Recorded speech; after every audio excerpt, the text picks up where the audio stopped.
बिस्मिल्लाहिर्रहमानिर्रहीम। अस्सलाम वालेकुम नाज़रीन, आप यूट्यूब चैनल देख रहे हैं। मैं इमरान खान हूँ। सबसे पहले तो एक चीज़ मैं बता दूँ, बहुत सारे लोग सवाल पूछ रहे थे। मैं ट्रैवल कर रहा था पाकिस्तान से ऑस्ट्रेलिया। मैं कुछ फैक्ट्स आपके सामने रख देता हूँ और ये बड़े इंटरेस्टिंग है। मैंने गुज़िश्ता माह भी एक दिन के लिए ट्रैवल किया था, क्योंकि मुझे कुछ लोगों से मिलना था और उन्होंने ये कहा था कि वो पाकिस्तान में घर बना कर देना चाहते हैं गरीबों को और हम चाह रहे हैं कि आपसे मुलाकात हो जाए। तो क्योंकि वो लोग इकट्ठे थे, मैं उनसे मिलने के लिए यूएई गया था एक दिन के लिए।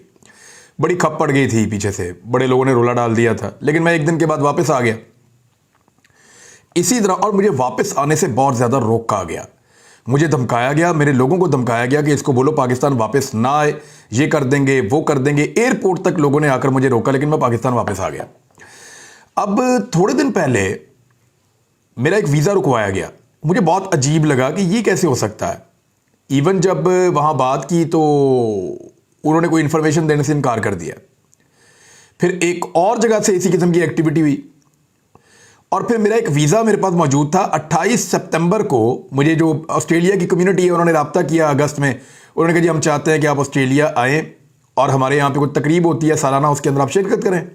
जुलाई अगस्त में उन्होंने रब्ता किया था। मैंने कहा जी मैं आ जाऊँगा अगर मेरे पास वक्त हुआ तो। अगर पाकिस्तान के अंदर कोई पॉलिटिकल एक्टिविटीज़ ऐसी ना हुई या माहौल ठीक हुआ तो मैं फिर ऑस्ट्रेलिया आपके पास आ जाऊँगा। मैं इससे पहले भी कुछ जगहों पे ट्रैवल करता रहा हूँ और मेरी ट्रैवलिंग का शौक़ भी है। अब हुआ ये कि उन लोगों ने मुझे 28 सितंबर को मेरा वीज़ा अप्लाई हुआ और 11 अक्टूबर को मुझे वीज़ा मिल गया। 11 अक्टूबर से लेकर मेरा वीज़ा ये वैलिड था मार्च के मिड तक, यानी मैं किसी भी वक्त जा सकता था और मेरे पास मल्टीपल एंट्रीज़ की ऑप्शन मौजूद थी कि मैं जाऊँ वापस आऊँ, जाऊँ वापस आऊँ, इस तरह था। तो ये लोग मुझे रब्ता करते रहे अक्टूबर में। मैंने कहा जी मैं नहीं आ सकता क्योंकि सैलाब मुतासरीन के लिए हम घर बना रहे हैं और उस पर मसरूफ़ हैं। उसके बाद नवंबर में रब्ता किया, बार बार कहते रहे मेरी टीम को भी कि आप लोग आ जाएं। तो हमने बताया कि जी हम अभी भी नहीं आ सकते। और उसके बाद फिर जब ये जनरल कमर जावेद बाजवा साहब की रिटायरमेंट का इशू था तो मैंने कहा मैं बिल्कुल नहीं जा सकूँगा अभी ऑस्ट्रेलिया, और मैं ये जब रिटायरमेंट हो जाएगी तो इसके बाद फिर मैं पाकिस्तान से ट्रैवल करूँगा। तब तक मुझे लगता है मुझे यहाँ रुक कर देखना चाहिए, चीज़ें बहुत तेज़ी से डेवलप हो रही हैं और उनको रिपोर्ट करना होता है, लोगों को बताना होता है। तो यहाँ पे फर्स्ट हैंड इन्फॉर्मेशन आपको अच्छी मिलती है। जब आप बाहर चले जाते हैं तो आपकी एक्टिविटीज़ और होती हैं, और जब आपका दिमाग अंगेज रहे बहुत सारे मामलात में तो फिर आप प्रॉपर काम नहीं कर सकते। तो मुझे उन्होंने कहा कि ठीक है। उसके बाद जैसे ही ये ख़त्म हुआ तो दिसंबर आ गया। अब नवंबर में इन्होंने कहा कि हम आपकी एक डोनर कॉन्फ्रेंस भी करवा देते हैं, यानी वहाँ पे कुछ NGOs हैं ऑस्ट्रेलिया में, वो आपके साथ काम करना चाहती हैं। हम उन NGOs को कहते हैं, वो 2 प्रोग्राम रख लेती हैं आपके लिए ओवरसीज़ पाकिस्तानियों के। आप वहाँ पे जाएंगे, ओवरसीज़ पाकिस्तानी उन NGOs को डोनेशंस देंगे और वो NGOs आपके साथ मिलकर हज़ारों मकानात पाकिस्तान के अंदर बनाएंगी सैलाब मुतासरीन के लिए। ये एक बड़ी अच्छी और पॉजिटिव चीज़ थी और मैंने उनके साथ इसको तय कर लिया कि ठीक है मैं आऊँगा। 5 प्रोग्राम उन्होंने मेरे रखवाए हुए थे और 5 वेन्यूज़ उन्होंने डिसाइड कर लिए थे। और हमें ट्रैवल करना था आज सुबह लाहौर एयरपोर्ट से। मैं और मेरी टीम के लोग हम लोग वहाँ एयरपोर्ट पहुँच गए और मेरे अकेले का वीज़ा जो है वो कैंसिल हो गया था। और वो वीज़ा बाद में कैंसिल हुआ, यानी पहले वीज़ा मुझे इशू किया गया, मेरा वीज़ा ग्रांटेड था, मौजूद था, वीज़ा लगा हुआ था, मैं पिछले 2 महीने में किसी भी वक्त ट्रैवल कर सकता था। लेकिन अब अचानक जो है वो वीज़ा कैंसिल कर दिया गया। अच्छा, उसकी कोई वजह नहीं बताएगी, ना मुझे ईमेल किया गया, ना मेरे जो होस्ट हैं उनको ईमेल किया गया, ना जो लोग बीच में लॉयर्स थे उनको भी ईमेल नहीं किया गया। तो वीज़ा ऑफिसर से बात की तो वो ये बताने में नाकाम रही कि मेरा वीज़ा क्यों कैंसिल किया गया। सिडनी में ऑस्ट्रेलिया में बात की तो वो भी ये बताने में नाकाम रहे कि वीज़ा क्यों कैंसिल किया गया। उनको ईमेल किया है, उसके ऊपर अब शायद वो जवाब देंगे। ये मेरे पास 3 मरतबा हो चुका है मेरे साथ इस किस्म का, और ये एक मरतबा तो मैंने ट्रैवल किया ना तो इस किस्म का मामला हो गया। इससे पहले 2 मरतबा और भी ये वाक़या हो चुका है और बड़े मशकूक और अजीबोगरीब हालात हैं। वहाँ पे ऑस्ट्रेलियन कम्युनिटी ने कहा जी हम जाके वहाँ पे जो इमिग्रेशन ऑफिस है उसके सामने एहतजाज करेंगे और हम ये करेंगे वो करेंगे। तो मैंने कहा जी वो आपकी ऑप्शन है, मैं तो पाकिस्तान से ट्रैवल नहीं कर सकता। तो अब ये तो ऑस्ट्रेलियन गवर्नमेंट का मामला है और आप जाने और वो जाने। तो उन्होंने वहाँ रब्ता किया और उनकी गालिबन को मुलाकात हो रही है वहाँ के जो इमिग्रेशन मिनिस्टर है उनसे। उन्होंने कोई टाइम लिया हुआ, उनसे मिलकर उनसे पूछेंगे कि वजह बताएं कि ये वीज़ा कैंसिल कैसे हुआ बगैर आगाह किए। ये अजीब वो मामला जो मेरे साथ हुआ है। मैंने जब ऑस्ट्रेलिया के दोस्तों से पूछा कि क्या ऐसा होता है, उन्होंने कहा जी नॉर्मली ऐसा होता नहीं है, ये तो कोई दहशतगर्दी का मामला है, कोई बड़ा खौफनाक इस तरह की चीज़ हो तो लगा हुआ वीज़ा यूँ कैंसिल हो सकता है, अदरवाइज ऐसा होता नहीं है। तो मैंने उनसे पूछा फिर हुआ कैसे। उन्होंने कहा जी ये बहुत सिमिलर है उस केस के। मेरे दोस्तों ने मुझे बताया जो लोग ऑस्ट्रेलिया में मौजूद हैं, जो अरशद शरीफ के साथ हुआ यूएई में। जैसे उनका वीज़ा वहाँ से उनको निकाला गया और उसके बाद जब वो अप्लाई करते रहे तो उनको वीज़ा मिल नहीं रहा था। हालांकि यूएई का वीज़ा फ़ौरन किसी को भी मिल जाता है, कोई भी वीज़ा अप्लाई करे, विजिट वीज़ा, उसको यूएई का वीज़ा मिल जाता है। सिर्फ आप रिजर्वेशन करें, वो भी ना करें बाद का, तो आपको वीज़ा यूएई का जल्दी से मिल जाता है। लेकिन वीज़ा मिल नहीं रहा था। अरशद भाई बार बार अप्लाई कर रहे थे। उन्होंने कहा ये बिल्कुल उससे मिलता जुलता केस है।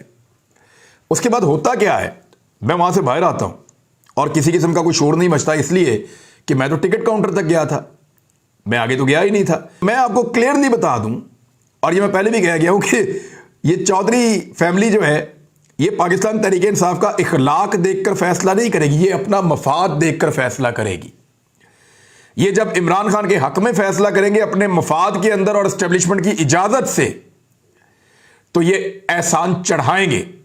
वरना इनकी एहसान फरामोशी का तो सबको पता है, ये कर देते हैं एहसान फरामोशी 1 मिनट के अंदर। मेरी इंफॉर्मेशन के मुताबिक आसिफ अली जरदारी एक्टिव है, और ये मैं सीरियसली आपको बता रहा हूं कि मेरे सोर्स ने मुझे बाकायदा ये इंफॉर्मेशन दी है।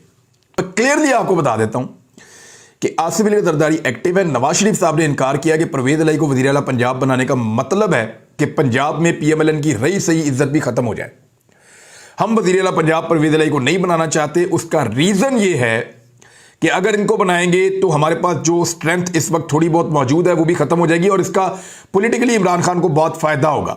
जरदारी साहब ने तो सिंध से इलेक्शन लड़ना, उनको क्या नुकसान होगा, लेकिन नुकसान हो जाएगा PMLN का, जो परवेज इलाही को वज़ीर आला बनाएंगे, और इमरान खान का पॉलिटिकल फायदा होगा। आज इलेक्शन नहीं होगा, कल हो जाएगा, 6 महीने बाद हो जाएगा, लेकिन उस इलेक्शन में इमरान खान साहब को इसका बेनिफिट होगा।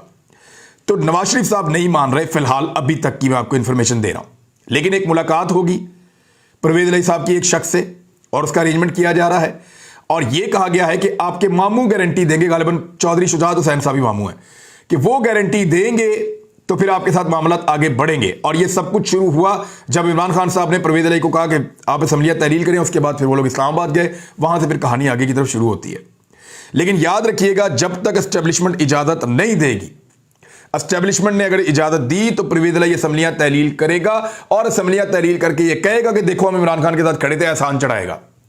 लेकिन अगर इजाजत ना मिली तो लड़ने के 100 बहाने हैं, और वो बहाने अब ये ढूंढ रहे हैं और आहिस्ता आहिस्ता ढूंढ लेंगे। इमरान खान साहब ने इसीलिए कहा कि अगर किसी इत्तेहादी की बात बुरी लगे तो अभी कारकुन जो है वो नजरअंदाज करें। भारत आ जाते हैं अरशद भाई की केस की तरफ, लेकिन इससे पहले शाह महमूद कुरैशी साहब ने कहा कि इमरान खान की ख्वाहिश है कि असम्बलियों की तहलील में ताखीर ना की जाए। इमरान खान आइंदा चंद रोज में असम्बलियों की तहलील का इरादा रखते हैं। कौमी असम्बली से हमारे अरकान पहले ही बाहर आ चुके हैं। इमरान खान ने खैबर पख्तूनख्वा और पंजाब की असम्बलियां तहलील करने का ऐलान किया है। शाह महमूद कुरैशी साहब ये कह रहे हैं। हुकूमत से मामलात पर पेशरफ्त अभी तक नहीं हो सकी। अगर हुकूमत के साथ मामलात पर पेशरफ्त नहीं हो रही तो एक बात याद रखिएगा, PDM की हुकूमत ऐसे बैठने वाली नहीं है।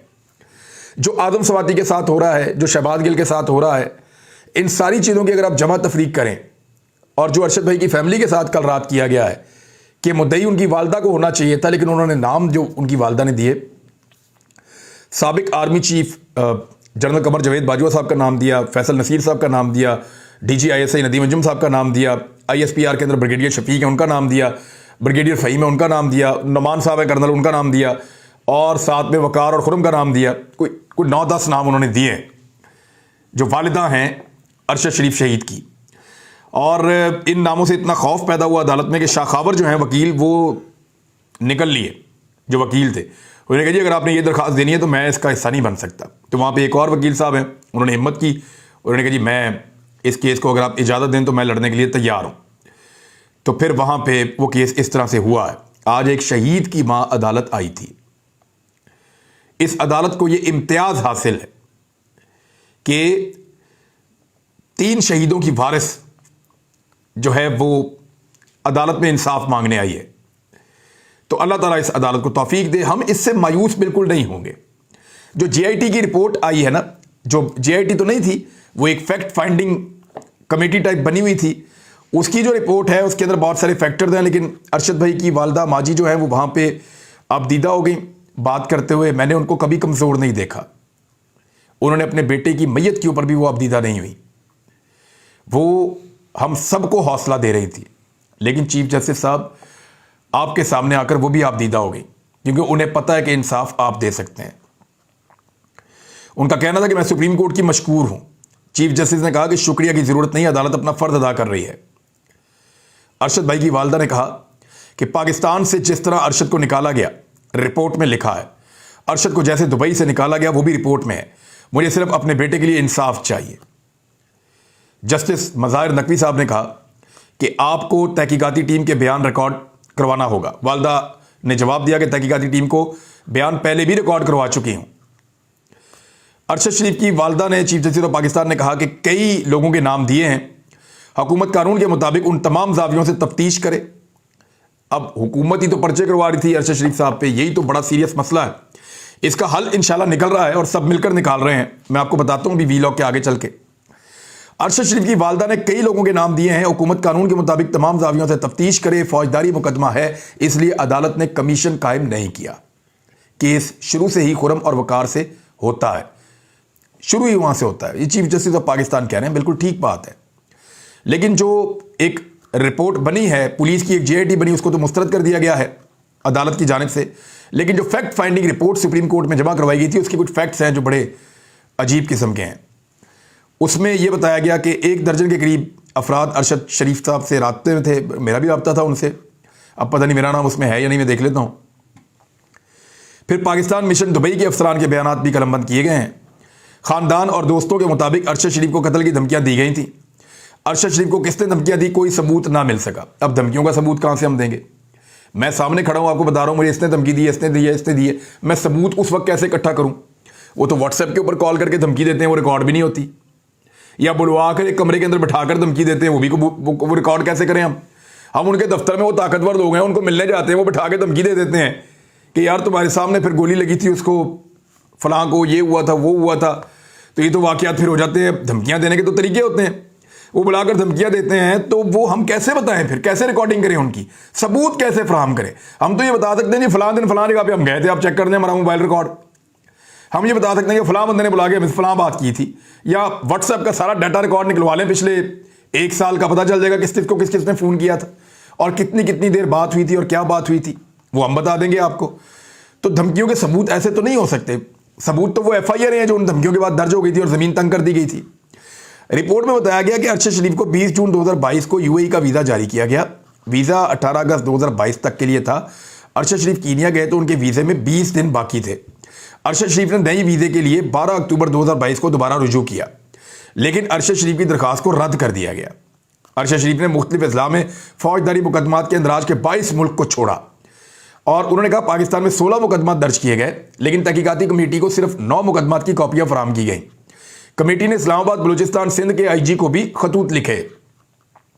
FIR के मुद्दईयान को पेश करने के लिए खतूत लिखे गए, लेकिन 16 में से सिर्फ 3 मुद्दई कमेटी के सामने पेश हुए।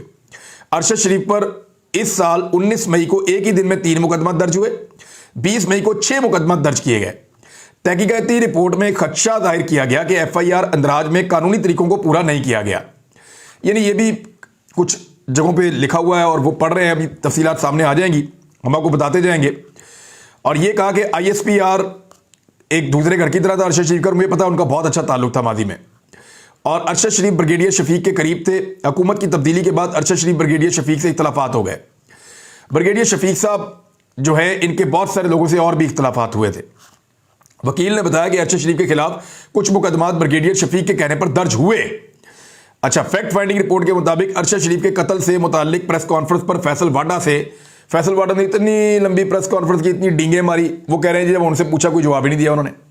फैसल वाडा के बाद कोई सबूत नहीं थे, कोई चीज़ नहीं थी, किसी के कहने के ऊपर आया, बैठ के प्रेस कॉन्फ्रेंस की, इमरान खान को डैमेज किया, निकल लिया केस को खराब करके। उन्होंने कहा जी कीनिया से भी हमने इंफॉर्मेशन इकट्ठी की है, रिपोर्ट के अंदर लिखा है वकार और अरशद का जो फ़ोन रिकॉर्ड है, iPad पुलिस के बजाय नेशनल इंटेलिजेंस सर्विस के हवाले किया गया वहाँ पे। फिर उन्होंने कहा वकार के कीनिया और आलमी एजेंसियों के साथ रवाबित जाहिर हैं और मजीद ये कि गैर मुल्की किरदार मुलव्वस हो सकते हैं। अरशद के साथ ड्राइविंग सीट पर मौजूद खुरम के बयानात के अंदर भी कुछ तजाद उन्होंने कहा जी पाया जाता है और उस पर यकीन नहीं किया जा सकता।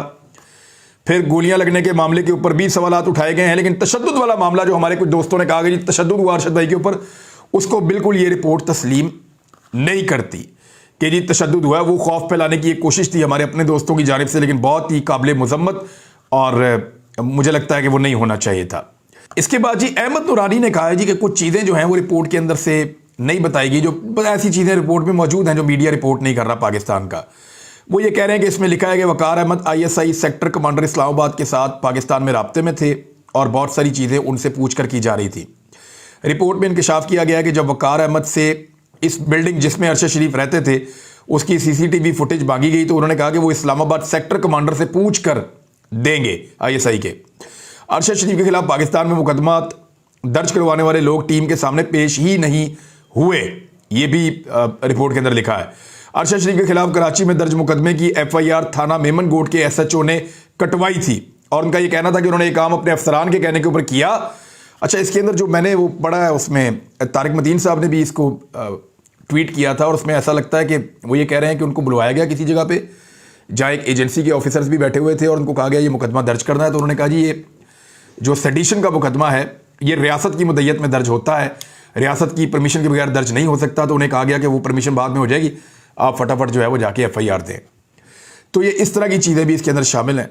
और वकार अहमद के बारे में एक इन्फॉर्मेशन बड़ी अजीब है कि 18 दिसंबर 2017 को वो पाकिस्तान आए और उसके बाद से अब तक वापस ही नहीं गए। तो वो कौन से डॉक्यूमेंट पे पाकिस्तान से बाहर निकले, ये भी एक बड़ा सवाल है, उनको निकाला किसने। तो बहुत सारी चीज़ें मजीद वीलॉग्स के अंदर इन पे बात करते हैं, आपके साथ शेयर करते हैं इन्फॉर्मेशन। अब तक लेते हैं, अपना ख्याल रखिएगा, अपने चैनल का भी। अल्लाह हाफ़िज़।